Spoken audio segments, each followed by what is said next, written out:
각자 분주한 삶의 현장 속에서 굴하지 않고 시간과 장소를 이렇게 만들어서 예배의 자리에 나오신 여러분들을 주의 이름으로 축복합니다. 이 시간 오직 주만 바라보며 주의 부르심과 임재가 있는 예배로 나아가십시다.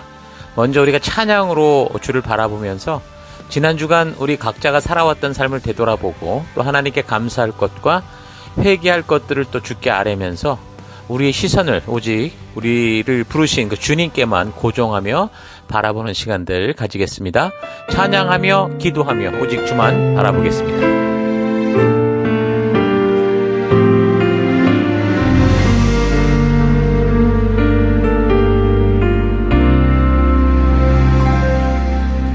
하나님의 부르심에는 후회하심이 없네. 내가 이 자리에 선 것도 주의 부르심이라. 하나님의 부르심에는 결코 실수가 없네. 나를 부르신 하나님의 신실하심을 믿네. 작은 나를 부르신 뜻을 나는 알 수 없지만 오직 감사와 순종으로 주의 길을 가리라.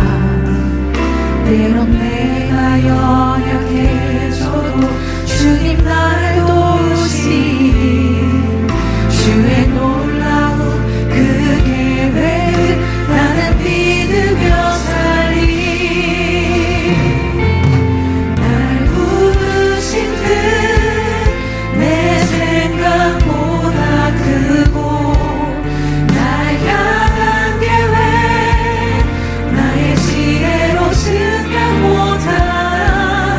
가장 좋은 길로 가장 완전한 길로 오늘도 날 이끄시니. 날 부르신 뜻 내 생각보다 크고 날 향한 계획 나의 지혜로 증명 못하나. 가장 좋은 길로 가장 완전한 길로 오늘도 날 이끄십니다. 목소리 높여 고백할까요?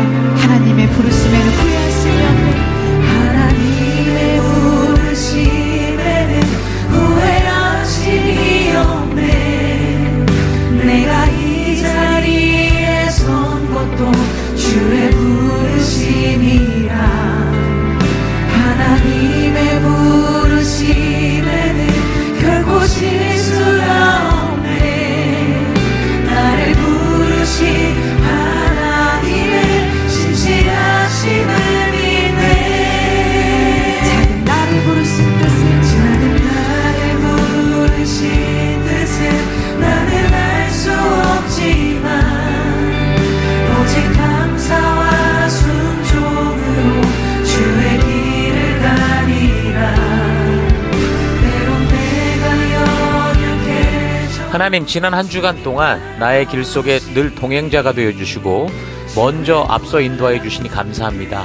그런 주의 인도 속에서도 한눈 팔고 거룩하지 못한 생각과 욕심과 본능 속에 휩쓸려 살아왔던 것 회개합니다. 용서하여 주옵소서.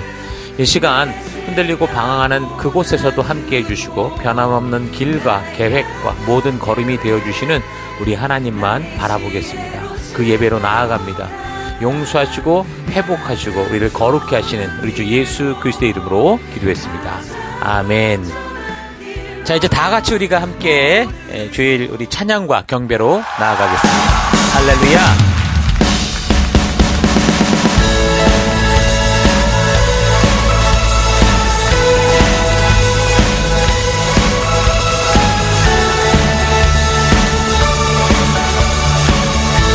함께 고백합시다. 내 입술이 입술이 주를 높이며 내 호흡이 주를 섬기니 무엇이 나를 두렵게 하리.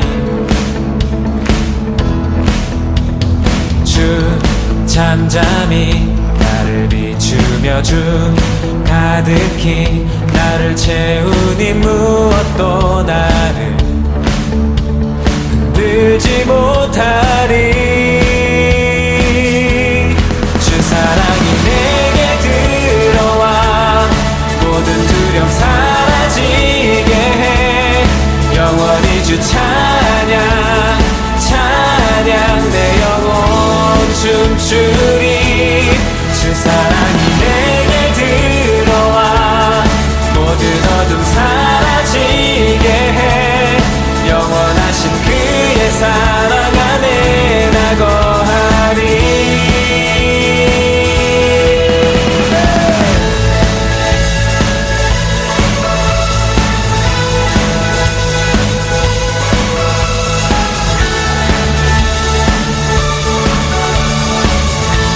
우리 다시 한번 고백할까요? 내 입술이 주를 높이며 내 호흡이 주를 섬기니 무엇이 나를 두렵게 하리. 주 잠잠히 나를 비추며 주 가득히 나를 채우니 무엇도 나를 흔들지 못하리. 주 사랑이 내게 들어와 모든 두려움 사라지게 해. 영원히 주 찬양 찬양 내 영혼 춤추리. 주 사랑이 내게 들어와 모든 어둠 사라지게 해. 영원하신 그의 사랑 안에 나 거하리.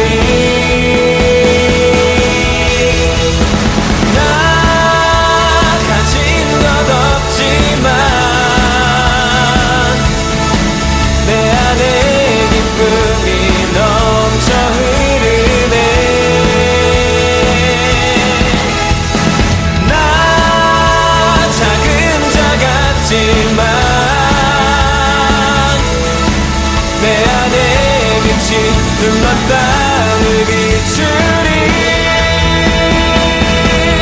주 사랑이 내게 들어와 모든 두려움 사라지게 해.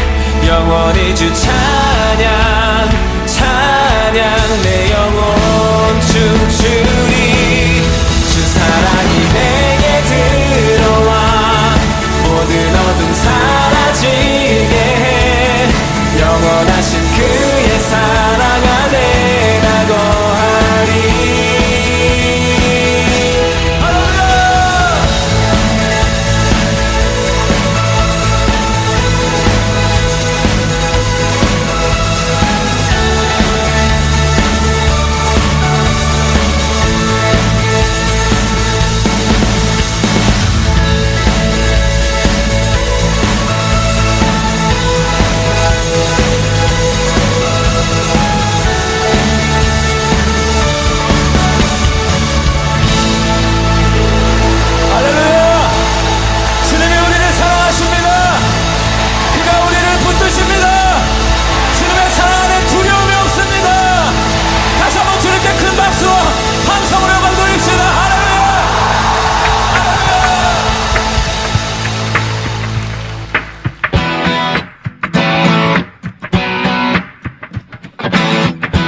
world would join the praise, His wonders proclaim.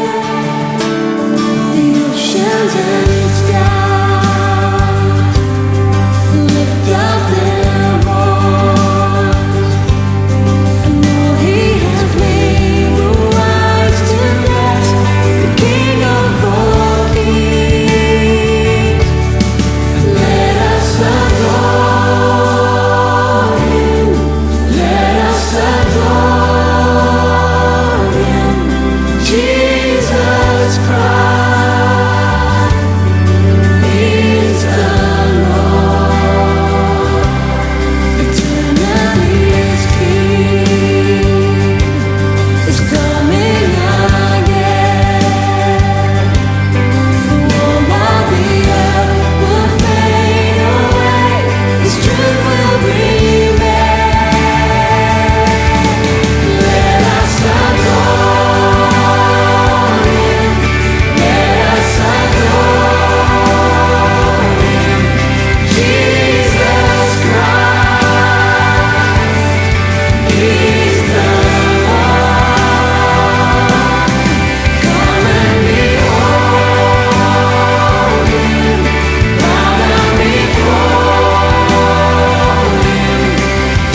소망하는 아버지 나라, 내가 소망하는 아버지 나라, 주님 오시는 그날 완성되리. 우린 고대 안에 주님 오시는 그날이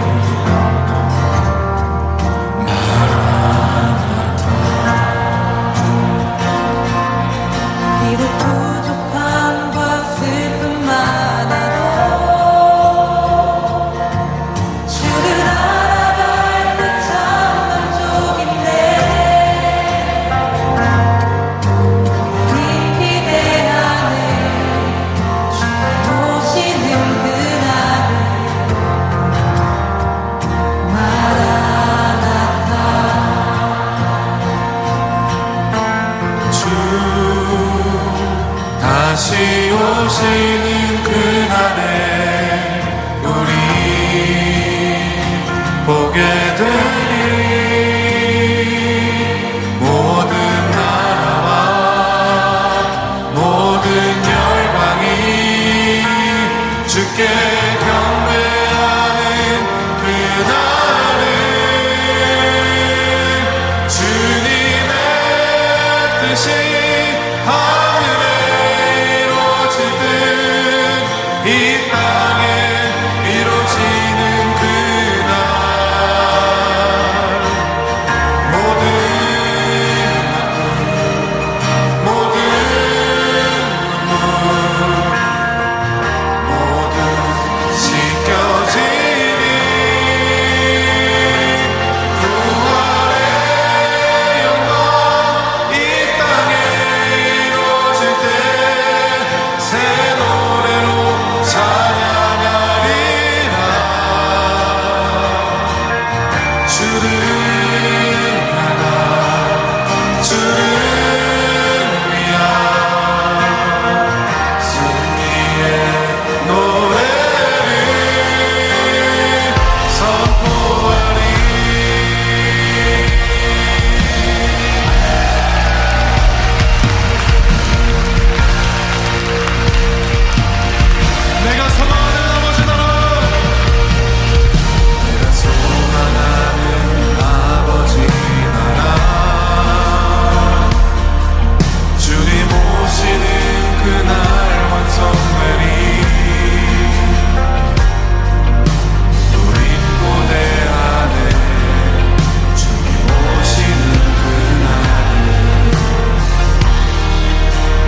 거룩하신 하나님, 주의 백성들이 주의 부르심 앞에 나옵니다.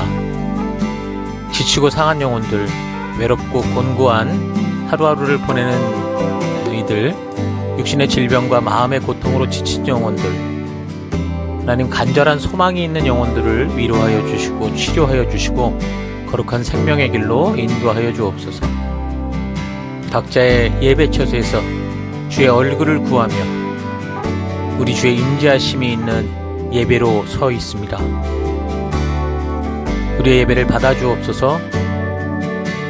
주의 거룩한 지성소에서 우리들을 오라 하실 때 예수의 피를 힘입어 겸손히 나아가는 우리가 되기 원합니다. 다 같이 사도신경을 고백하겠습니다. 나는 전능하신 아버지 하나님 천지의 창조주를 믿습니다. 나는 그의 유일하신 아들 우리 주 예수 그리스도를 믿습니다. 그는 성령으로 잉태되어 동정녀 마리아에게서 나시고 본디오 빌라도에게 고난을 받아 십자가에 못 박혀 죽으시고 장사된 지 사흘 만에 죽은 자 가운데서 다시 살아나셨으며 하늘에 오르시어 전능하신 아버지 하나님 우편에 앉아 계시다가 거기로부터 살아있는 자와 죽은 자를 심판하러 오십니다. 나는 성령을 믿으며 거룩한 공교회와 성도의 교제와 죄를 용서받는 것과 몸의 부활과 영생을 믿습니다. 아멘. 하나님, 우리의 이 고백이 단지 입술의 고백이 아니라 예배 순서로서의 고백이 아니라 우리의 삶으로 드러나는 고백, 우리 삶의 향기가 되고 우리의 그리스도의 편지로서 드러나는 우리가 되기 원합니다. 오직 주만 바라봅니다. 예수님 이름으로 기도했습니다. 아멘. 우리 주변 분들과 같이 인사하십시다. 하나님께서 당신을 사랑하십니다. 아멘.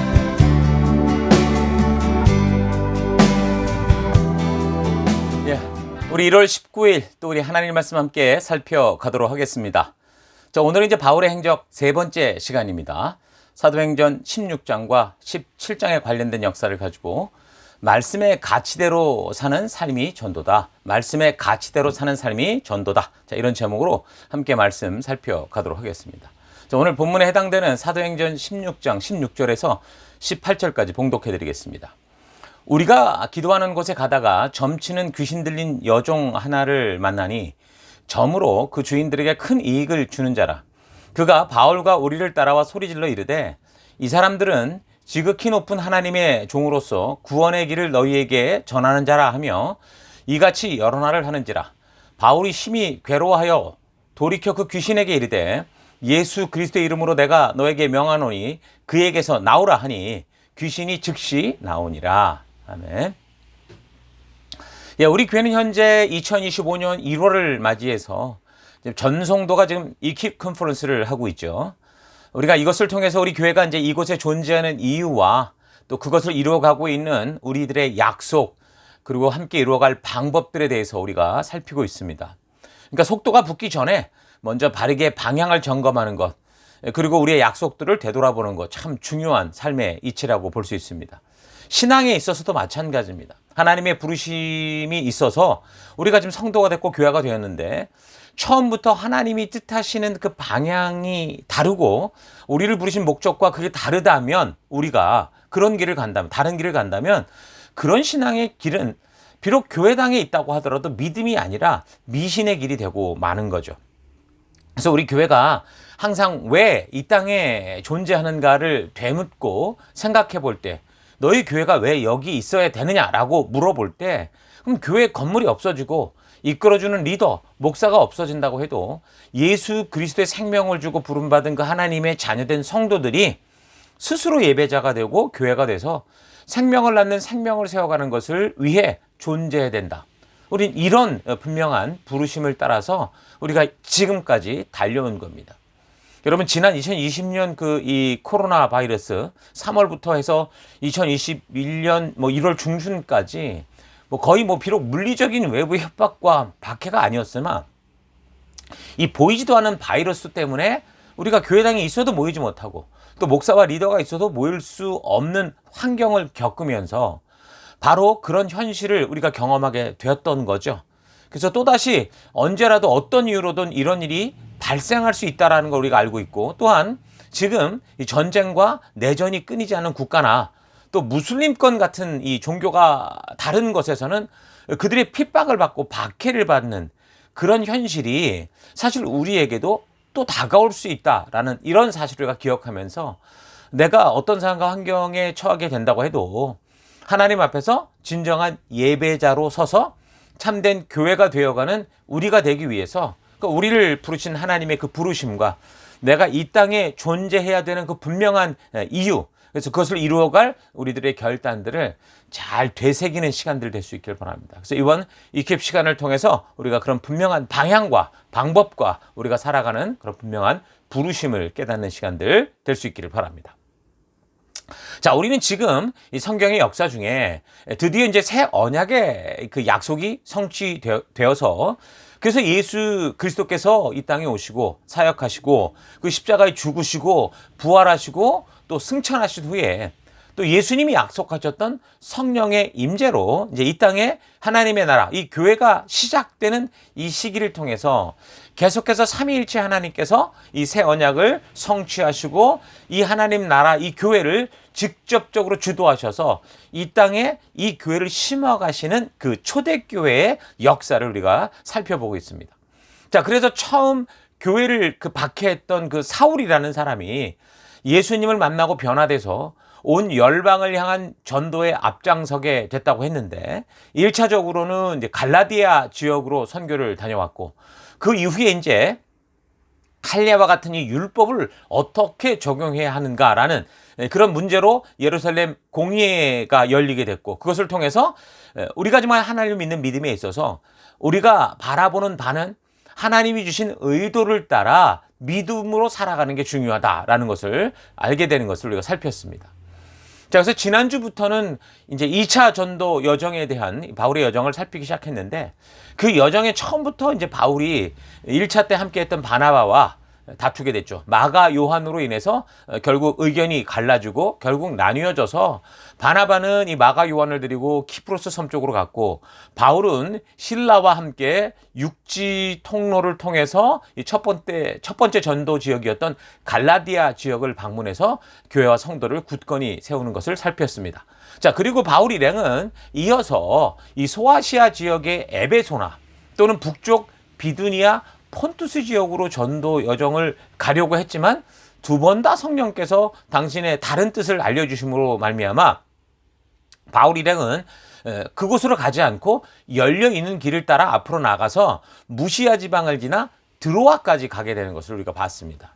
자, 그리고 그곳에서 환상을 보게 되었는데 이 마케도니아 지경에서 사는 사람이 그들을 부르는 그래서 그 환상을 보고 마케도니아 지경을 향해 배로 떠나서 이 사모트라케 그리고 네오폴리스를 거쳐서 빌립보까지 가게 되는데 이제 그곳에서 이제 전도를 하다가 자주 옷감 장사를 하는 루디아라는 여인을 만나는 그 여정까지 우리가 살폈습니다.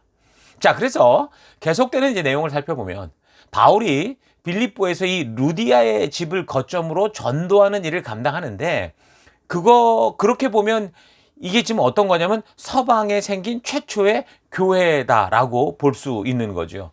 그 교회의 형태는 어떤 모습이었냐면 마치 지금 우리 교회가 행해가는 사역하고 있는 이 셀 모임과 같은 아마 그런 모습이었을 거라고 볼 수 있습니다. 16장 16절 우리가 기도하는 곳에 가다가 점치는 귀신 들린 여종 하나를 만나니 점으로 그 주인들에게 큰 이익을 주는 자라. 그가 바울과 우리를 따라와 소리질러 이르되 이 사람들은 지극히 높은 하나님의 종으로서 구원의 길을 너희에게 전하는 자라 하며 이같이 여러 날 하는지라. 바울이 심히 괴로워하여 돌이켜 그 귀신에게 이르되 예수 그리스도의 이름으로 내가 너에게 명하노니 그에게서 나오라 하니 귀신이 즉시 나오니라. 자, 이 빌립보 지역에는 보니까 회당이 없었던 것 같아요. 그러니까 회당이 있었으면 처음부터 이제 바울과 그 일행이 회당으로 갔을 건데 그렇지 않은 것으로 봐서 회당이 없었던 것으로 보입니다. 보통 이제 회당은 유대인 남성 10명이 있으면 세울 수 있었습니다. 근데 이제 이곳에 지금 그 유대인들이 있었는데도 못 세운 건지 아니면 그만큼 유대인들이 없었던 것인지 아무튼 빌립보에는 유대인 회당이 없었고 유대 여자들과 개종한 여인들이 정기적으로 기도 모임을 하는 그런 기도처가 있었던 것으로 보입니다. 자, 그래서 그곳으로 이제 바울 일행도 매일 기도하러 가게 됐는데 이 갈 때마다 악령에 사로잡혀서 점을 치면서 자기 주인들에게 돈을 벌어주던 어떤 귀신 들린 이 여종 하나가 계속 이들을 쫓아오면서 하나님의 종들이 구원의 길을 선포했다 그렇게 하니까 바울이 이 여자에게 붙어있는 그 악령을 꾸짖어서 내쫓아버린 겁니다. 자, 그러니까 자신들의 이익을 위해 귀신에 사로잡힌 어떤 이 여자 아이를 이용해서 욕심을 채우고 있던 사람들이 바울이 그 여종에게서 점치는 귀신을 쫓아내버리니까 이 관원들에게 고발을 해버렸어요. 그 바람에 바울과 실라가 말하자면 이제 비리 경찰들이겠죠. 이 치안관들과 관원들에게 잡혀서 매를 많이 맞고 감옥에 갇히게 됩니다. 아니, 지금 바울이 행했던 일은 지금 병든 자, 귀신 들린 자를 고치는 참 사람들로 하여금 복된 삶을 살게 하는 그런 선한 일이었는데 오히려 세상은 그렇게 바른 일, 선한 일을 했다고 핍박하고 이제 애들을 때리고 가두었던 거죠. 여러분, 세상의 원리가 그렇습니다. 자신들의 이 욕심을 건드리면 시기와 질투로 누구라도 가차없이 없애버리려고 하는 거죠. 그러니까 복음은 그런 세상의 삶과 부딪히기 때문에 믿음으로 살아가는 사람들의 현실이 녹록지 않은 게 당연한 거예요. 거짓되고 부정한 것들을 고치는 일이 복음의 일인데 그 거짓과 부정한 것을 근거로 자신들의 욕심을 채우는 세상이 볼 때는 자기들이 손해고 기득권을 빼앗기는 그런 상황이기 때문에 믿는 자들을 적대시하고 공격하는 거죠. 그렇다고 예수 믿고 사는 모든 일이 다 이런 건 아닙니다. 그러니까 바울이 복음을 따라 살아갈 때 이렇게 사람을 도와주고도 오히려 매맞고 핍박당하고 감옥에 갇히기도 했지만 뭐 루디아나 뭐 누가나 디모데 같은 또 좋은 동역자들도 만날 수 있었잖아요. 하지만 분명한 건 사실 세상만이 아니라 교회를 다닌다고 하는 사람들도요, 자기에게 불이익이 되거나 자기가 싫은 것을 해야 되는 그런 경우, 그러니까 자기 뜻대로 되지 않으면 서로 시기하죠. 질투합니다. 상대를 헐뜯고 공격하면서 뭐 협박을 하는 걸 볼 수 있어요. 자, 그래서 잘 생각해 보면요, 이 복음을 전하는 것 때문에 세상이 우리를 박해하는 건 아니다라는 걸 알 수 있습니다. 복음의 메시지가 뭡니까? 저들에게 영생의 길을 알리는 거고 하나님의 사랑을 알리는 거고 저들이 아파하고 병든 것을 치유하는 거고 회복하는 거고 결국 구원의 소식을 전해서 복받는 진정한 복에 대해서 말하는 거기 때문에 사실상 환영받을 수 있는 게 복음이에요. 자, 그런데 그렇게 그 복음이 바르게 전달되므로 결국엔 자신들의 현재 삶이 손해를 보거나 자신들이 추구하고자 하는 것들에 방해가 되면 그걸 싫어하고 그걸 귀찮아하고 심해지면 조롱하고 비아냥거리고 공격하여 죽이려고 하는 거죠. 지금 바울이 복음을 전하며 다니는 곳곳에서 지금 해를 당하고 있는 거는요, 바로 이 종교의 굴레 안에서 자기들의 기득권과 유익을 챙기던 이 유대 바리새파 사람들이 자신들의 영향력에서 이 사람들이 자꾸 벗어나서 자유케 되는 이런 걸 보니까, 그러니까 자신들의 기득권을 뺏기기 때문이었다라는 거예요. 여러분, 이런 걸 볼 때 여러분들이 삶의 현장에서 복음의 복된 소식을 전하는 걸 두려워하지는 마십시오. 그 이후에 어떤 일이 벌어질 수 있겠지만 복음 자체가 사람들이 우리를 거절하지 않는다는 거 잊지 마시고 꼭 전하는 우리가 될 수 있길 바랍니다. 어찌됐든 지금 바울과 실라와 디모데는 말씀대로 순종하는 삶을 살아가는데도 엄청난 불이익을 당하고 있단 말이에요. 자, 그런데도 하나님의 말씀의 가치를 따라 살아가는 그 믿음에서, 그 부르심에서 흔들리지 않았습니다. 자신이 지금 어떤 대우를 받고 어떤 처지에 있느냐를 가지고 하나님을 원망하지 않았다는 거죠. 오히려 사망의 음침한 골짜기 같은 일이 다가와도, 그것도 선한 일을 하다가 바른 복음을 전하다가 그런 일이 생긴다고 해도 그들은 신실하신 하나님을 믿었기 때문에 오히려 그 상황 속에서도 찬송할 수 있었고 기도할 수 있었습니다. 자, 이런 모습을 보면 사람을 억압하고 얽매이게 하거나 자유케 하는, 얽매이냐 자유하냐라는 거는 어떤 감옥의 창살, 외부의 환경이 아니라 사람의 마음이라는 겁니다. 확실한 믿음이다라는 걸 알 수 있습니다. 그러니까 감옥 안에 있는데 하나님을 찬양하고 감사하는 자가 갇힌 겁니까? 아니면 감옥 밖에 있는데 무기와 창을 들고 우리를 감시하고 있는데 그 세상의 삶에 지쳐 있어서 감옥문이 천사에 의해 열린 것을 보자 자결하려고 하는 사람이 갇힌 자입니까? 그러니까 진정으로 자유하는 자는 갇힌 자가 아니라 창조주 하나님의 가치를 따라 살아가는 사람이다라는 걸 알 수 있는 겁니다. 그러니까 성도된 우리들로 이 땅을 살아갈 때 이 말씀의 가치를 따라 바르게 살려고 하는데 오히려 그것으로 인해 세상으로부터 공격받거나 이 정직한 삶을 살았는데 1등이 아니라 2등이 되는 인생이 될 수도 있는 이게 성도의 삶이다라는 거 기억하십시오. 그러나 이런 것 때문에 우리가 억울하거나 분노하지는 마십시오. 성도는 이 세상에서 그렇게 거짓과 편법으로 1등이 되기보다 그 1등 먹고 지옥 가기보다 하나님의 말씀의 가치를 따라 살아감으로 정직한 2등이 돼도 기쁨으로 자유하며 영원한 천국을 향해 갈 수 있는 그런 존재이기 때문에 그렇습니다. 이 세상이 그렇게 어두운 방법으로 그렇게 그들이 살아가기 때문에 하나님께서 우리를 뭘로 보냈어요? 빛으로 보내신 거예요. 이 땅이 그렇게 어두운 세상, 썩은 세상이기 때문에 우리를 빛으로 보내고 소금으로 보내신 거예요. 그래서 지금 우리가 눈에 보이는 이 불공평해 보이고 거짓과 편법이 난무한 이 세상 속에서 때로 손해를 보고 억울한 일을 당한다고 해도 변함없이 하나님의 법도와 규례와 명령의 가치를 따라 살아가는 것, 그게 바로 성도인 여러분과 저의 사명이라는 거예요. 무슨 놀라운 마술사처럼 슈퍼맨처럼 세상을 뒤집어 엎는 게 우리의 역할이 아니고 이 어둠 속에 빛을 밝히는 마치 가로등처럼 그렇게 서 있는 게 우리의 존재고 썩어가는 것을 썩지 않게 하는 그게 바로 우리의 존재. 우리의 일상의 삶을 거룩하게 살아가는 게 우리의 존재의 이유라는 거죠. 자, 그런 빛된 삶을 살아갈 때 성령 하나님께서 믿음에 흔들리지 않는 이 사람들이 계속해서 복음의 증인된 삶을 살아갈 수 있도록 우리의 그런 순종의 삶을 통해 놀라운 일을 행하시며 우리를 도우시는 거예요. 그러니까 성도들에게 다가오는 그래서 위기는요, 믿음을 통해 참 좋은 기회, 역전의 기회로 만들 수 있는 겁니다. 바울과 실라는 이런 위기를 통해서 오히려 옥을 지키는 그 간수나 그의 온 식구까지 복음을 전했고 그 믿음의 백성이 되게 했습니다. 이 옥을 지키는 간수가 구원이 되는 그 기회가 된 것도 뭐냐면 옥문이 터졌잖아요. 천사에 의해서. 수갑이 다 풀렸는데도 바울과 실라가 이것을 탈출의 기회로 보고 확 도망가 버린 게 아니라 빠른 지름길을 찾은 게 아니라 다 그냥 열린 그 터져버린 옥문에 그냥 있었어요. 그래서 죄수가 도망간 줄 알고 자살하려고 했더니 이 간수를 그래서 막아섰고 구했고 더 나아가서 그로 인해 그 가족들을 구원하는 일이 벌어진 겁니다. 그러니까 성도들이 세상이 당연하게 여기며 살아가는 그런 방법이 아니라 성경의 가치를 따라 바르게 하루하루 살아가는 그 삶은 하나님을 전혀 모르는 사람들에게 참된 복음이 들어가는 귀한 통로, 열린 통로가 된다는 거죠.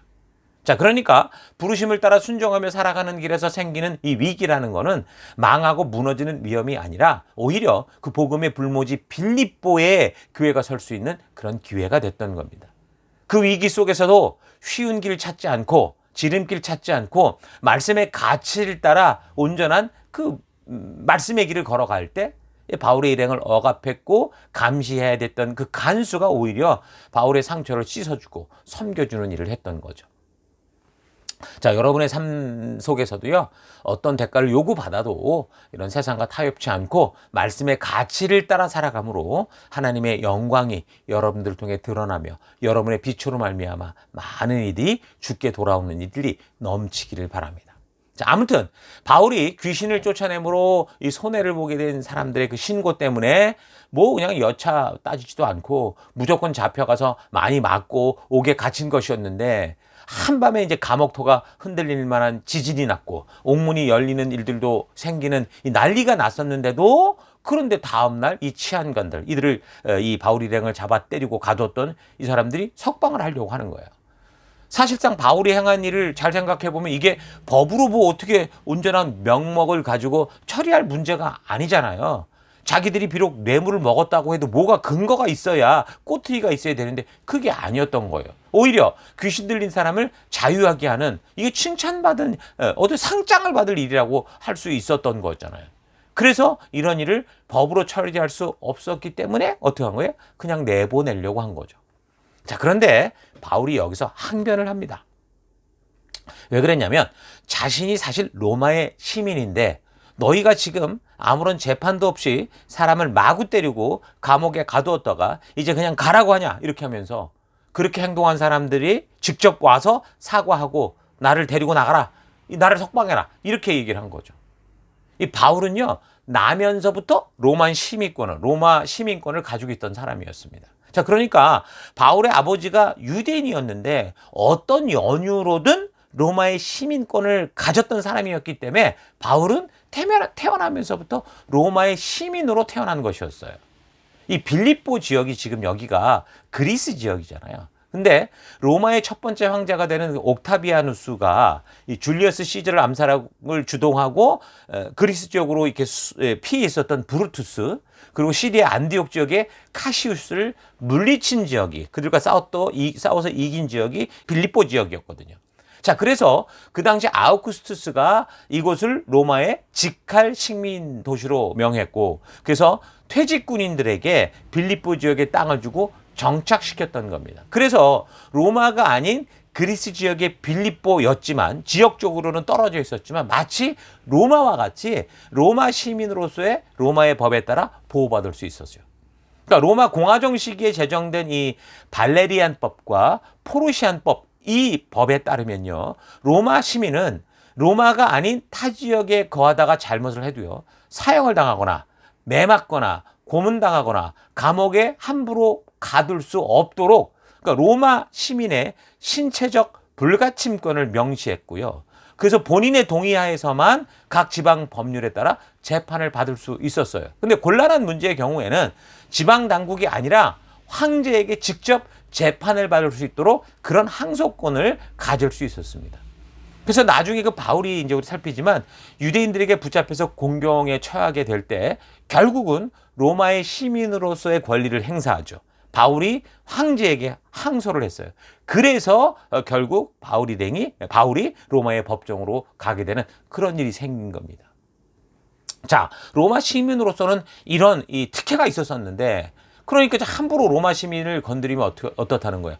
아주 곤란한 일들을 겪게 될 수 있었던 거죠. 그런데 지금 빌립보 지역의 이 치환관들, 이 비리 경찰들이 정상적으로 재판도 열지 않은 채 로마 시민인 바울을 심하게 때렸고 퇴장을 가했고 투옥을 시켜버린 거니까, 바울이 로마 시민이라는 사실을 알게 될 때 어떻게 됐어요? 완전히 두려움에 떨 수밖에 없었죠.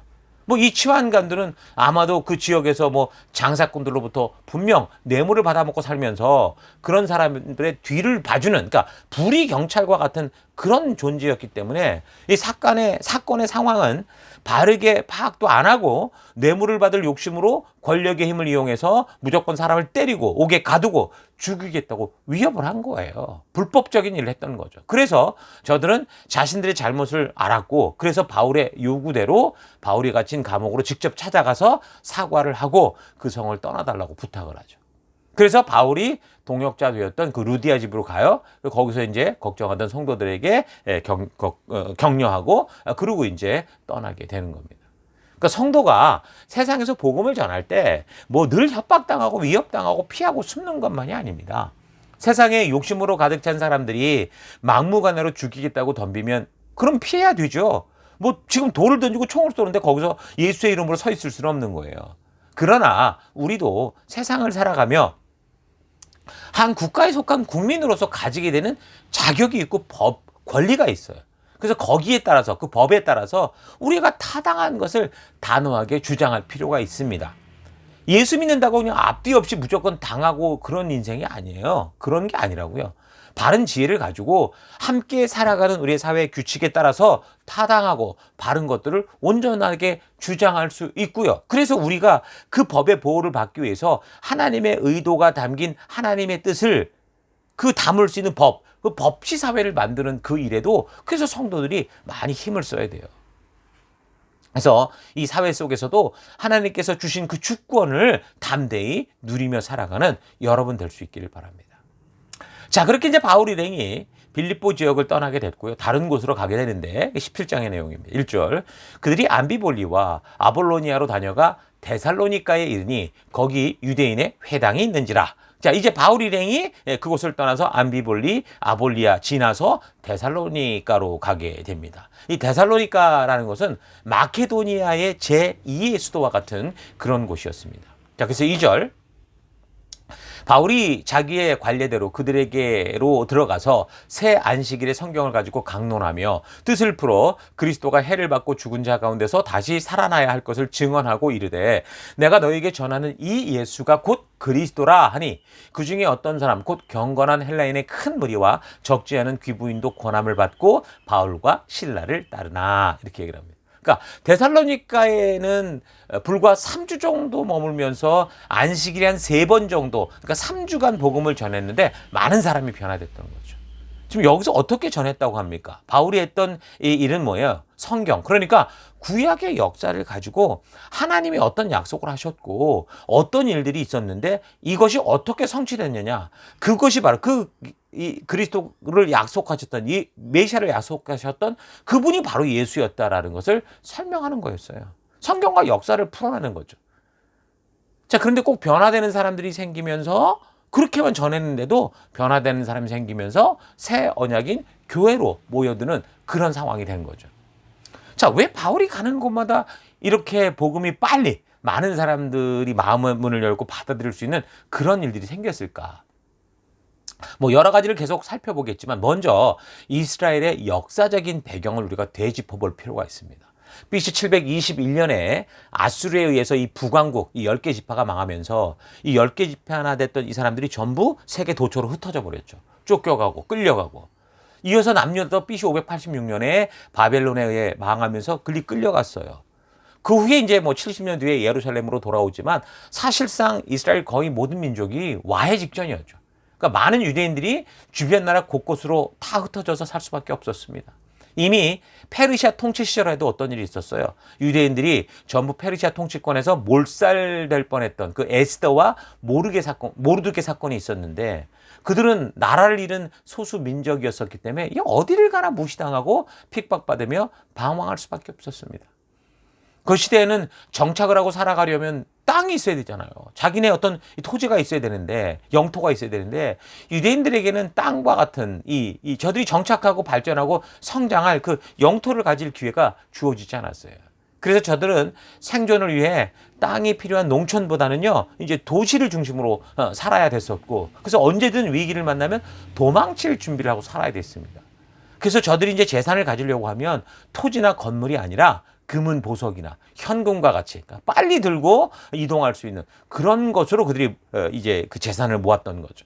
그렇게 현금이나 다를 바 없는 금과 같은 것들을 이렇게 모으다 보니까 당장 그런 현금이 필요한 사람들에게 이제 고이자를 받고 돈을 빌려주는 고리대금업과 같은 일을 하게 됐던 거예요. 그래서 저들은 말하자면 금융업의 기초가 되는 그런 일들과 더불어서 무역업을 했었습니다. 그러니까 자신들의 재산을 지키기 위해서 다른 도시의 소식들에 대해 잘 알아야 그래야 자금을 잘 분산시켜 놓고 어느 지역으로 그들이 피난하고 도망쳐가도 생존할 수 있는 그런 방법들을 계속 찾아낸 거죠. 그런 이유로 이 유대인들이 가는 곳마다 무역이 활발하게 일어났습니다. 자, 그래서 그 당시 어떤 도시가 신설될 때, 새로운 도시를 만들려고 할 때 도시 구성원을 짜잖아요. 그럼 도시 구성원 중에 제일 처음 차출되거나 선발되는 사람들이 바로 이 유대인들이었다고 하죠. 그 사람들이 있어야 금융, 돈이 돌고 무역이 원활하게 일어나고 도시의 상권이 형성될 수 있었기 때문입니다. 자, 그래서 유대인들은 이런 사회 속에 꼭 필요한 존재이기도 한데 근데도 항상 짓밟히고 무시당하는 그런 존재들이기도 했었죠. 그래서 유대인들은 핍박과 차별 속에 살아가게 되니까 자신들이 살아가는 곳곳에서 자기들끼리 뭉치고 도와야 됐기 때문에 그들은 이제 정착하는 곳에 반드시 이제 회당을 세울 수밖에 없었죠. 물론 그게 하나님의 그 말씀 앞에 그들이 온전히 서기 위한 방법이기도 했고요. 마치 이민을 오는 사람들이 각 민족이 우리나라 같은 경우도 교회당으로 다 몰려들잖아요. 그런 것과 비슷하다고 할 수 있습니다. 그래서 회당은 한 가장이 아까 말한 것처럼 남자가 10명 정도면 그 회당을 세울 수 있었다고 그랬어요. 그래서 유대인들은 이곳을 이제 기도처로 쓰면서 안식일마다 모여서 성경 읽고 탈무드 배우고 삶의 정보를 나누고 협력하면서 자기들끼리 똘똘 뭉칠 수 있는 그런 공동체를 만들어서 살아갔죠. 그래서 이런 공동체를 디아스포라라고 부릅니다. 근데 그들이 언제 박해를 당하고 쫓겨날지 모르는 외국에서 살아남기 위해서 고리대금업 같은 일을 할 수밖에 없었지만 유대인들의 대부분의 삶이 일단 율법 중심적이었잖아요. 그래서 율법주의라고 할 만큼 율법에 순종하는 삶을 살고자 했기 때문에 도덕적으로 경건하고 또 일반 세상 사람들보다 항상 규모 있게 좀 살고 반듯하게 살았단 말이에요. 또한 성적으로도 문란하지 않고 한 가정을 소중히 여기며 살았습니다. 그래서 이런 것 때문에 이방 세상에서 볼 때 유대인들이 어떻게 보면 쫀쫀해 보였지만 아주 성실한 사람들로 인식됐습니다. 그러니까 하나님의 말씀을 과하게 해석하고 문자적으로 그대로 받아들여서 이게 문제지, 사실상 이 역사 속에 유일한 진리라고 할 수 있는 이 성경 말씀, 하나님이 주신 법도와 규례와 명령의 가치를 붙드는 것은 이 사람들을 세계 속에서 끝까지 생존할 수 있게 했고, 하나님의 새 언약 성취에 대해서 말할 때 많은 사람들이 그래서 빠르게 알아들을 수 있는 그런 유대 공동체, 본의 아닌 성경적 가치 중심의 사회를 만들고 있었던 거예요. 그래서 이런 면에서 볼 때 지금도 세상 사람들이 교회에서 말씀의 가치를 따라 살아가는 이 남은 자들을 뭐 어떤 면에서는 뭐 교회 오빠다라고 하면서 뭐 좋은 의미도 있지만, 또는 뭔가 착한 것 같은데 남자적인 어떤 이 마초적인 매력도 없고 세상에서는 뭐 뒤처진 그런 사람으로 이렇게 보는 경우가 많은데, 왜 이런 소리가 나오겠습니까? 왜 굳이 세상이 그런 사람을 교회 오빠라고 할까요? 그 저들이 성경의 가치를 따라 나도 할 수 있지만 스스로를 절제하잖아요. 그러고 살고 있기 때문이에요. 다시 말해서 하나님이 보시기에 온전하고 바른 삶을 살고 있기 때문인 거죠. 그러니까 세상에서 교회 오빠와 나쁜 남자를 구분하는 핵심을 잘 들어보면 하나님이 주시는 말씀의 가치까지도 우습게 여기고 감정과 느낌대로 살아가느냐 아니냐를 가지고 이렇게 구분하는 걸 볼 수 있거든요. 그래서 자칫 세상에서 교회오빠라는 이 평가를 받는 게 자신이 뭔가 부족한 사람인가 이런 생각이 들어서 교회를 다니면서도 세상에 살아가는 괜히 나쁜 남자처럼 살아가려고 하는 그런 경우가 많이 있죠. 여러분, 그렇지 않습니다. 그런 세상의 유행을 따라가는 그런 삶 되지 않기를 바라요. 세상이 나를 뭐라고 부르냐가 아니라 하나님이 지금 나를 어떻게 보고 계시냐, 내가 지금 그 말씀의 가치를 따라가느냐, 이게 중요한 거예요. 좀 세상에 볼 때 쫀쫀해 보여도 말씀의 가치를 붙든 인생이 그게 참된 축복을 누리는 영생으로 가는 인생입니다. 이 세상에서 인기를 얻는 매력적인 나쁜 남자로 살다가 잠깐 어떤 즐거움이 있을지 모르나 영원한 지옥으로 가지 말고 교회 오빠라는 소리를 들어도 하나님의 말씀의 가치를 따라 영생의 길을 걸어가는, 그래서 진정으로 제대로 된 하나님 백성다운 그 매력을 가지고 살아가는 여러분 될 수 있기를 바랍니다. 자, 여러 가지 이유로 세상 곳곳으로 흩어진 디아스포라를 형성하며 살았던 유대인들은 그렇게 하나님이 주신 율법의 내용을 따라 경건하고 다른 여자 넘보지 않고 아주 가정적으로 살아가면서, 그래서 돈이 생기면 자신의 욕심대로 살아가는 그런 세상 사람들보다 훨씬 경제적으로 윤택하고 유능한 삶을 살았습니다. 율법의 가치를 따라 삶에 적용하려고 했던 조상들의 그 기록들, 이른바 탈무드 같은 이런 기록물을 가지고 그들은 계속 자신들이 남의 땅에서 떠돌이 이민자와 같은 약자로 살아가면서도 온전하게 생존할 수 있는 처세술들을 공부했기 때문에 비록 나라를 잃어버리고 흩어져 살았지만 결코 어디 가서도 이 사람들이 무시당하거나 못 살진 않았어요. 그러니까 유대인들은 어딜 가든지 율법이 명하는 그 경건한 생활, 가정 중심적 생활, 그걸 하니까 상대적으로 자기 욕심과 욕정대로 살아가는 그 로마 문화의 삶에 함께 휘둘리며 살아오면서, 근데 그러면서 그런 문화에 지쳐버린 사람들, 너무 지저분하고, 예? 로마의 바른 그런 생각이 있는 귀족이나 그 특히 귀부인들이 바로 그런 거, 아주 지쳐버리는 음란하고 더러운 이런 문화보다 유대인들이 믿는 그 하나님을 따라 믿는 그런 경향이 있었던 거죠. 그리고 그런 사람들이 함께 회당 예배를 참석하고 그래서 하나님의 율법과 언약들을 배우고 있었던 거예요. 그래서 바울은 어느 지역을 가든지 항상 먼저 유대인들이 있는 그 회당으로 갔습니다. 그래서 거기 가면 일단 같은 민족으로서의 동질감이 있으니 대화가 되고 서로 반겨줬죠. 그리고 고국에서 2억 마일리 떨어진 그런 사람들 같은 경우, 요즘이야 인터넷 때문에 다 알지만 과거는 그게 아니잖아요. 그러니까 고국에서 왔다고 했을 때 그 소식이 너무 궁금한 거죠. 근데 사도 바울이 그렇게 고국에서 와서 소식을 전하니 얼마나 좋았겠어요. 또한 그 나라를 잃은 서름에 지금 이방 나라에서 이렇게 다 어렵게 살아가면서 그들이 회당에 모여서 뭘 꿈꿨어요? 구약 성경의 약속들을 읽고 메시아를 통해 하나님이 역사하실 그날을 목마르게 기다리며 살고 있었는데 그 어느 날 갑자기 예루살렘의 소식을 알고 있는 사람이 와서 자기들이 그렇게 꿈에도 사모하던 메시아가 예루살렘에 왔었고 그 행하신 일들을 그 성경의 약속을 근거로 성경 그러니까 역사를 근거로 쫙 설명을 하니까 알게 하니까 많은 사람들이 마음을 쉽게 열 수 있었던 겁니다.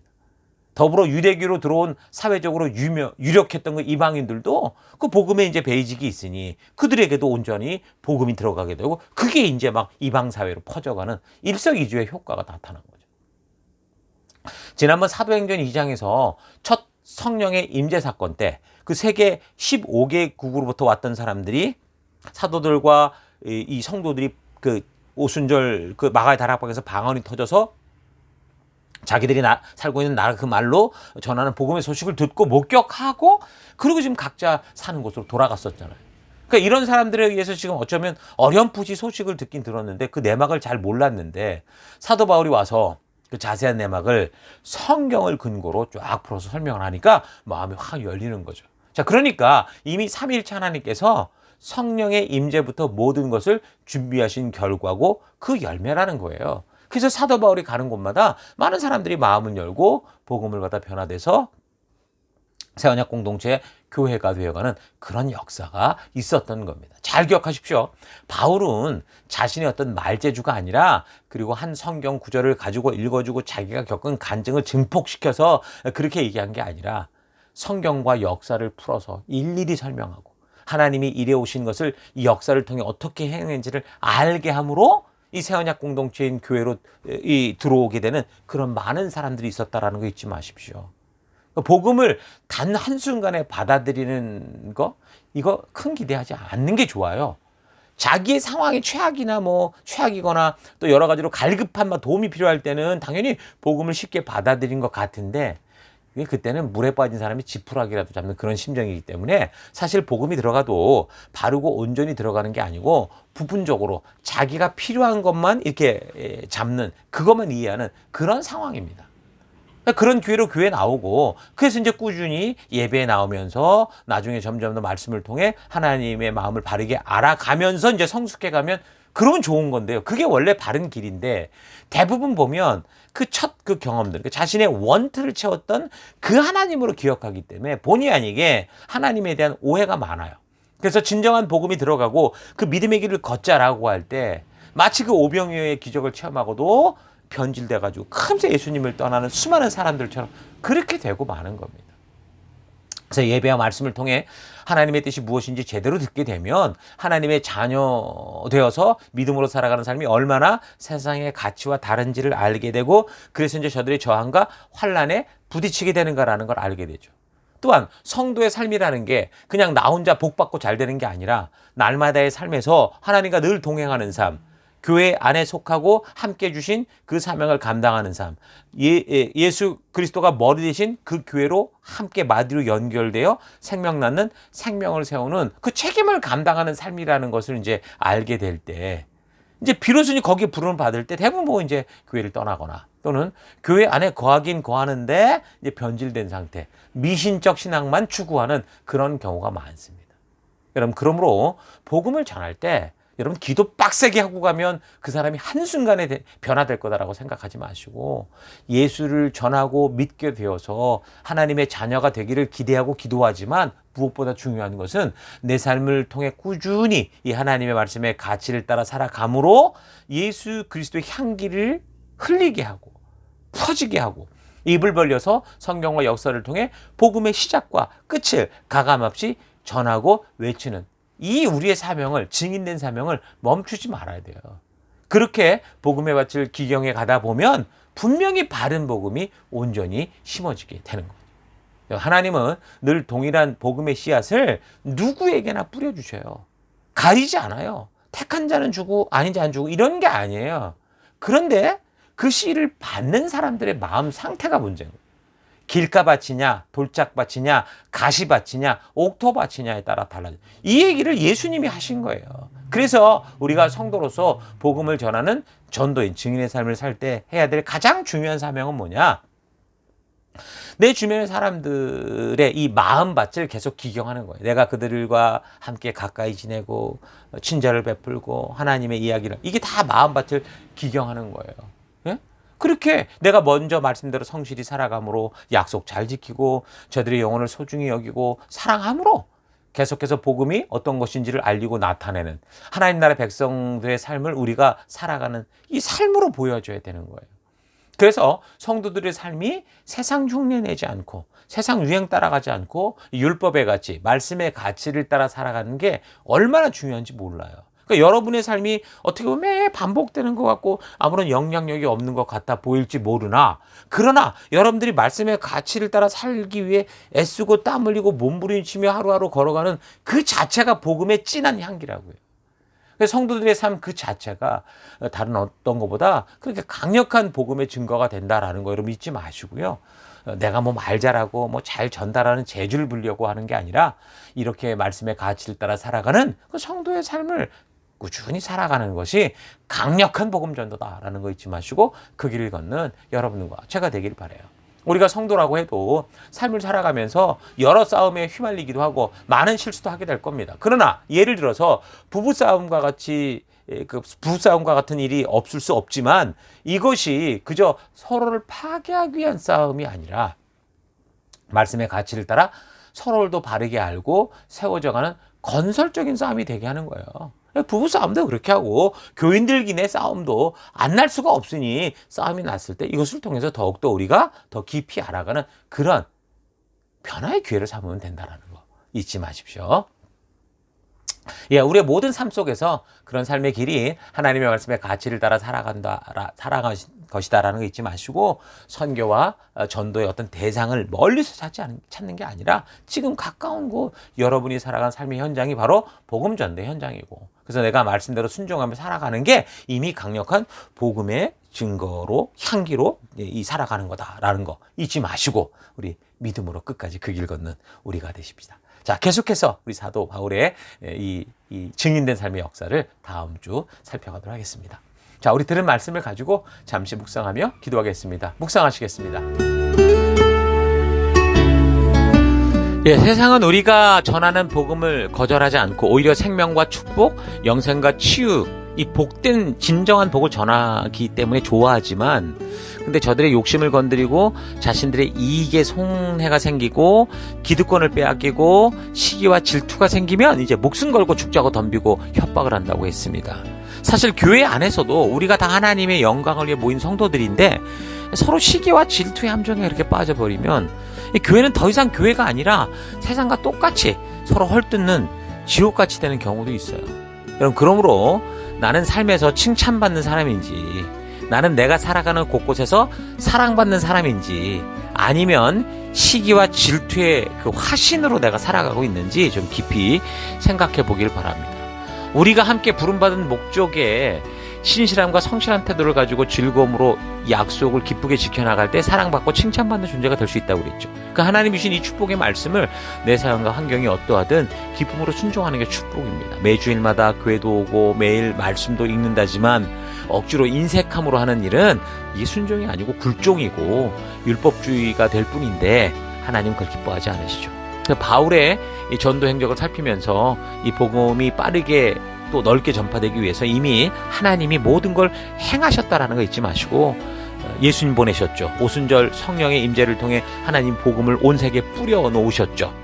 자, 그래서 오늘도 우리가 살아가는 삶의 현장도 이렇게 이미 누군가에 의해 우리 예수 그리스도로 말미암아 복음이 뿌려진 그런 상황이다라는 거 잊지 마시고 우리가 추수할 곡식들이 있는가 잘 살피고 또 우리가 이 기경하고 또 이 물 주고 할 것이 있는가 좀 잘 되돌아보는 우리가 되십시다. 그 담대하십시다. 또 우리가 셀로 모여 생명을 낳는 생명을 세우고 새롭게 만나는 우리 이 귀한 이 생명들에게 하나님의 축복과 치유의 복음을 전하는 이 복음 전도 증인된 삶에 담대하길 바랍니다. 그래서 오늘도 말씀을 생각하시면서 그래 내 삶이 복음이다 라는 이 귀한 진리 붙들고 그렇게 살아가는 그런 결단들이 있기를 바랍니다. 그래서 우리가 그런 결단을 가지고 함께 기도하기 원하는 것은 첫째, 하나님 복음을 말로만 전하려고 했던 것 용서하여 주옵소서 기도하시고, 둘째, 하나님 내 삶이 칭찬받는 삶, 믿을 만한 삶, 사랑받는 삶, 성경과 복음이 되는 삶 되기 원합니다. 그래서 내가 선 곳 어느 곳에서나 그리스도의 향기가 되는 복음이 되길 원합니다. 기도하시고, 마지막, 하나님이 한 주간 내 삶의 현장에서 말씀의 가치를 따라 살아내는 진정한 증인 되기 원합니다. 다 같이 함께 기도하겠습니다. 기도하십시다.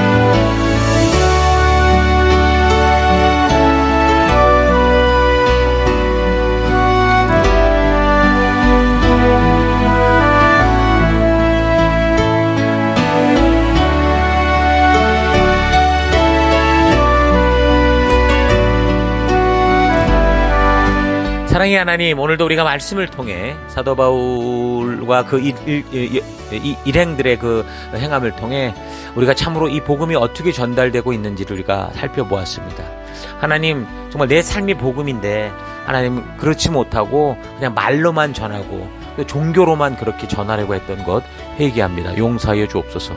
그래서 하나님 내 삶이 칭찬받는 삶, 믿을 만한 삶, 사랑받는 삶, 성경과 복음이 되는 삶 살기 원합니다. 그래서 내가 선 어느 곳에서나 그리스도의 진한 향기가 되기를 원합니다. 그 복음 자체가 되기를 원합니다. 그래서 이 한 주간 하나님 그런 내 삶의 현장에서 말씀의 가치를 따라 살아내는 진정한 그런 증인된 내가 되기를 결단하고 감사드리며 예수님 이름으로 기도했습니다. 아멘.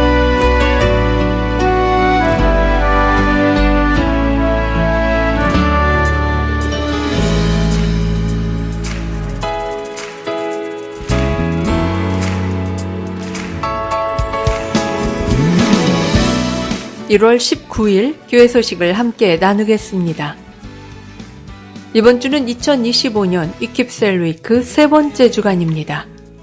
이킵 시간은 우리가 무엇인가를 열심히 하기 전에 반드시 방향을 점검하고 또한 삶의 현장에서 사용할 툴을 준비하면서 우리가 이 한 해를 달려갈 목적을 확실하게 되새기고 서로 함께 협력하며 나아갈 구체적인 방법들을 훈련하는 시간들입니다. 모든 성도들이 반드시 숙지하고 마음에 새기고 함께 힘을 모아 한 마음과 한 뜻으로 나아가야 하는 중요한 시간들입니다. 오늘도 지난주처럼 예배 후 전교인이 함께 각자 해당되는 장소에서 교회의 비전과 목적, 방향을 확인하고 그 사명을 이루기 위한 우리 교회의 약속들과 방법들에 대해 함께 나누는 위킵 컨퍼런스 두 번째 시간을 가집니다. 모두 함께 참여하십시다. 1월 셋째 주인데요. 매월 세 번째 주간 저희 교회가 집중하는 사역 포인트는 전도입니다. 전도는 성도가 구원받은 이유이고 교회로 존재하는 목적임을 잊지 말고 더더욱 우리의 삶의 현장에서 사람들을 하나님의 마음이 있는 곳으로 인도하고 회개하고 하나님 나라로 들어올 수 있도록 하는 전도에 힘쓰는 우리가 되십시다. 이 한 주간 더더욱 집중하여 하나님께서 우리를 부르신 증인된 사명에 순종하는 삶으로 나아갈 수 있기 바랍니다. 저희 교회를 새로 방문해 주신 지체들을 환영합니다. 오늘 이곳 예배당 예배에 그리고 영상 온라인 예배에 처음 참석해 주신 분들을 주의 이름으로 환영합니다. 우리를 이곳에 부르시고 함께하게 하신 하나님께 감사하고 그 사랑으로 우리 모두 함께 귀한 교회로 하나 되는 시간들이 되기를 바랍니다. 오늘 예배 후 성도의 교제는 2025년 전교인 이퀴프 컨퍼런스 관계로 조금 전에 광고한 대로 각자 해당되는 장소 웨스트백 뱅크홀이나 로버트 화이트홀에 모여서 교회의 방향과 방법을 나누는 것으로 이어집니다. 예배 후 로버트 화이트홀에서 진행되는 컨퍼런스는 스캇 교회의 오후 예배가 있어서 4시 50분까지 마치고 모두 함께 교제했던 테이블이나 의자들을 정리하신 후 5시까지 퇴실합니다. 다음 주일 예배도 스캇 처치 예배당에서 예배 드립니다. 우리가 예배를 드리고 있는 멜번시티 CBD 안에 있는 스캇 처치 본당에서 2시에 예배를 드립니다. 미리 예배 시간 5분 전까지 오셔서 거룩하고 귀한 예배, 하나님의 말씀으로 거듭나는 예배 되도록 하십시다. 우리가 드리는 예배는 계속해서 매주 영상으로 미리 준비되어 교회 사이트에 매 주일 오전 6시에 업로드됩니다. 또한 교회 유튜브에도 같은 시간에 업로드가 되니 어떤 이유로든 예배당 예배를 나오지 못하게 되는 경우 각자가 처한 처소에서 각자 가능한 시간에 하나님의 부르심 앞에 스스로 나아가 예배 드리실 수 있기 바랍니다. 내가 처한 어떤 상황과 환경 속에서도 변함없이 거룩한 예배자로 서서 온전한 예배를 드리실 수 있기 바랍니다. 지금까지 1월 19일 교회 소식이었습니다. 한 주간도 믿음으로 말씀 따라 승리하는 여러분들 되시기 바랍니다.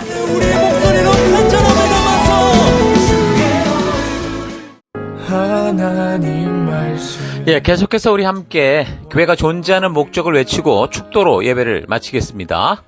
2025년 사람을 세우는 교회임을 잊지 않고 살아가는 교회 되기. 그 사명을 감당할 때 사랑을 가지고 사명을 이루는 교회 되기. 하나님이 주신 방향을 잃지 않고 열심을 다하는 교회 되기.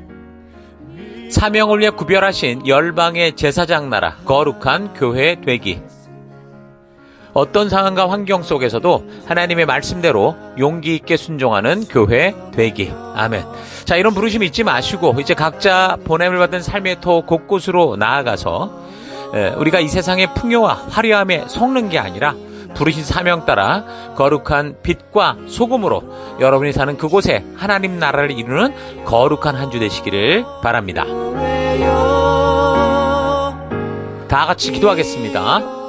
이제는 우리 주 예수 그리스도의 은혜와 하나님의 그 크신 사랑하심과 성령님의 감화, 감동, 위로, 축복, 충만하심이 오늘 말씀을 통해 내가 말재주를 가지고 사람을 잘 설득하는 능력이 아니라 말씀의 가치를 따라 하루하루 성실하게 말씀의 빛을 비추며 살아가는 삶이 가장 강력한 복음 증거의 외침이다라는 걸 깨닫고 각자 보냄을 받고 살아가는 삶의 터 곳곳에서 그런 증인된 삶을 살아갈 것을 결단하는 모든 백성들 머리 위에 이제로부터 영원토록 함께 하실지어다. 아멘. 하나님 말씀에